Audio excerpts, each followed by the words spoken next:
Good afternoon, folks. I hope you're having a wonderful Wednesday as we have a big severe risk moving through this evening and into tomorrow. So we're going to hop right onto this and not waste any time as you take a current look outdoors. Especially if you walk out there, you're gonna feel that wind and those storms moving through. You can smell it too. And so it's fairly nice out there right now. We're in the 70s, so that is at least nice. We could see pockets of sunshine coming through that cloud cover, but we don't quite want that due to the Storm Prediction Center's day one outlook highlighting a very big risk off to our west with a 5 out of 5 high risk, but a moderate and an enhanced over portions of our western and then eastern portions of our coverage area. So no matter where you are in my coverage area, you're under the risk, and especially on the tornado risk, this is not something we want to mess with. We have a 15% and a 10% hatch tornado risk.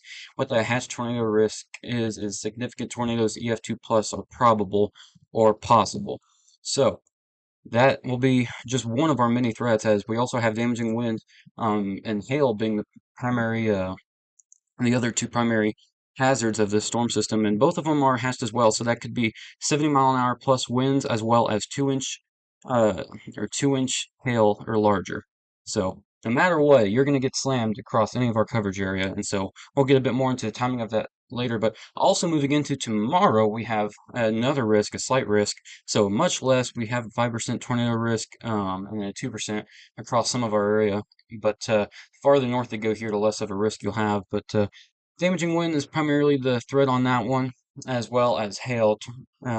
Excuse me, as well as hail. But hail will be very minimal. I think if we see anything from that one, it'll be pea size.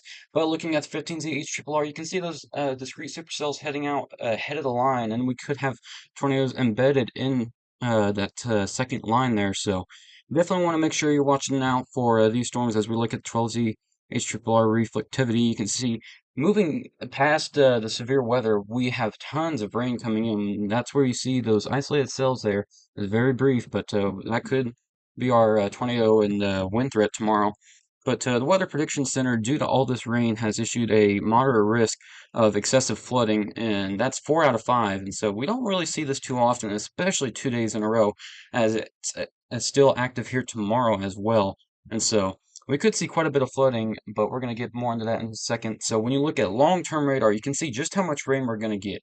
I think we're going to fill in that gap a little bit of that rain that keeps saying. I think the GFS is kind of underdoing the amount of rain that we're going to have here, and quite honestly, and the 06 GFS says the same thing. We're looking almost to a foot up of rain, or a foot of rain, which is incredible. That is a potentially historic amount of rain that could go over portions of our area, and that's why we currently have a flood watch as well as a state of emergency in effect.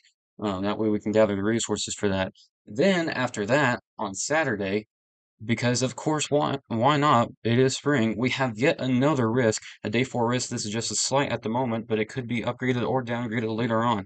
But I'll update more whenever that time comes. So that's going to be it for today, folks. Remember to stay safe throughout this. Make sure you have multiple ways to receive warnings, and I hope you all have a great one and stay safe.